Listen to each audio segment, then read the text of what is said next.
hari ini kan tanggal 28 Mei adalah sidang perdana kita, sebatas hanya untuk pemeriksaan berkas terhadap kami, para kuasa hukum.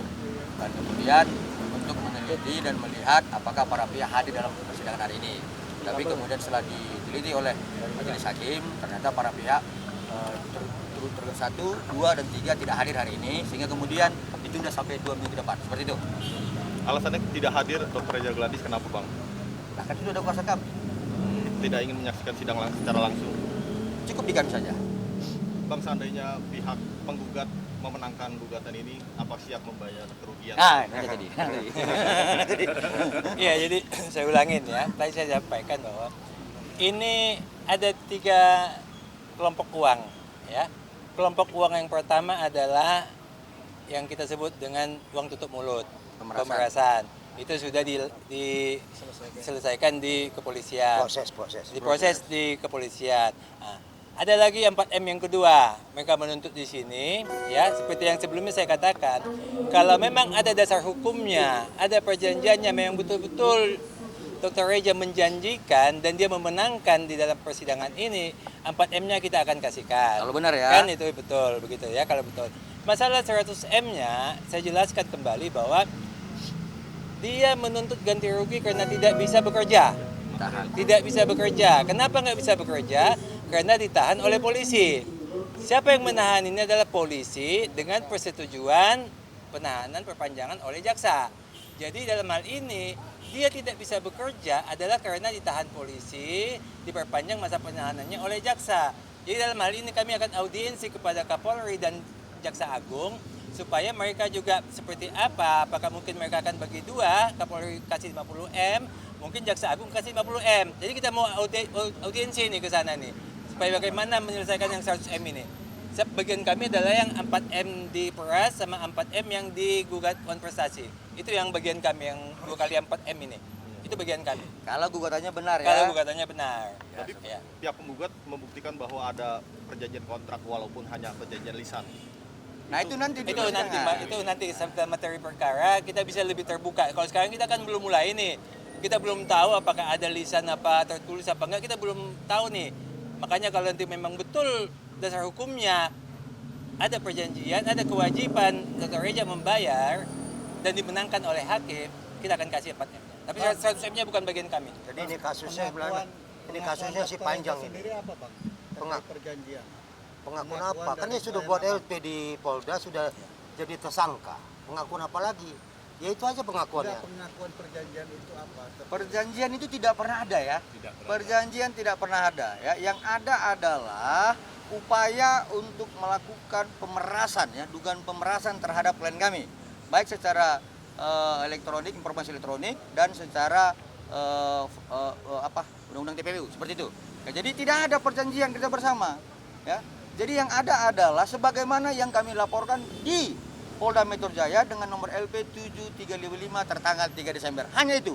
Tapi kalau ada ya seperti itu, seperti yang disampaikan oleh senior kami, Pak Robert, bahwa kemudian kita buktikan apakah Kapolri dan Kejagung di situ turut tergugat 1, tergugat 2 sebagai menyepakati perjanjian itu, maka masing-masinglah mereka memberi 50 miliar. Seperti itu. Ya, kita buktikan nanti. Benar enggak Kapolri dan Kejagung bersaksi terhadap perjanjian itu? Seperti itu. Artinya akan melakukan audit. Ya kalau memang dia menang, ya kan terpaksa kita minta. Yang melakukan penahanan terhadap tersangka N kan bukan klien kami. Ya, kan dia kan menuntut 100 miliar karena masa penahanannya, kan begitu. Yang nahan kan bukan klien kami. Yang menahan adalah Kapolri atas prosedur Kejagung dan masa pertahanannya. Nah, yang membayar siapa? Ya bukan klien kami dong.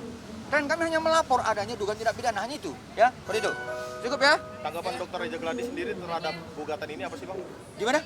Tanggapan Reza Gladys sendiri terhadap gugatan ini? Enteng-enteng aja, sampai dengan sekarang belum masih santai melakukan kegiatannya karena beliau merasa bahwa tidak ada seperti itu. Ya, mungkin ditambahi tentang P21, izin Pak Jul. Ya, Ya. kalau proses P21 itu pada saat ini kan yang mengeluarkan itu adalah Kejaksaan DKI Jakarta ya. Jadi dalam hal ini masih ada koordinasi antara penyidik dari Polda dengan DKI.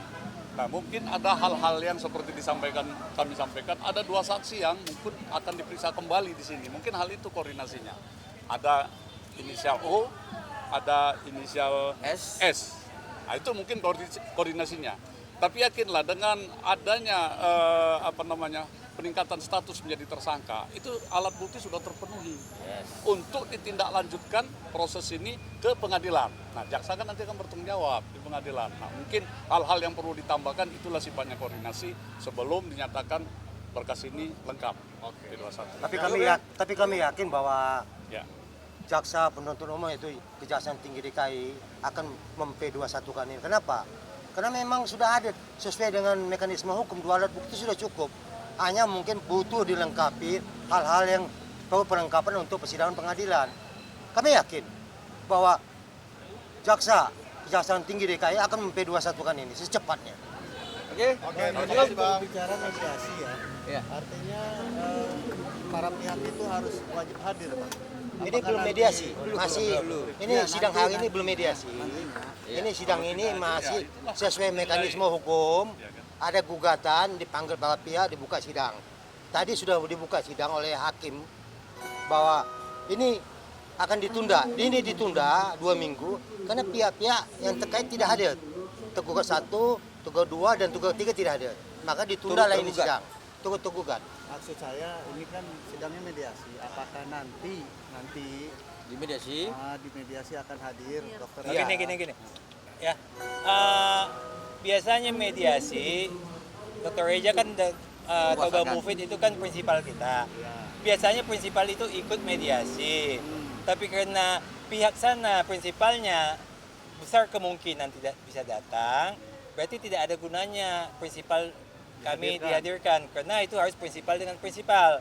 Kalau toh juga dari pihaknya penggugat hanya kuasa hukumnya yang datang, ya kami juga bisa juga datang kuasa hukumnya saja. Tapi kalau dari pihak penggugat prinsipalnya datang, kami akan datangkan prinsipal kami. Nah, itu memang biasanya mediasi seperti itu. Iya. Ya.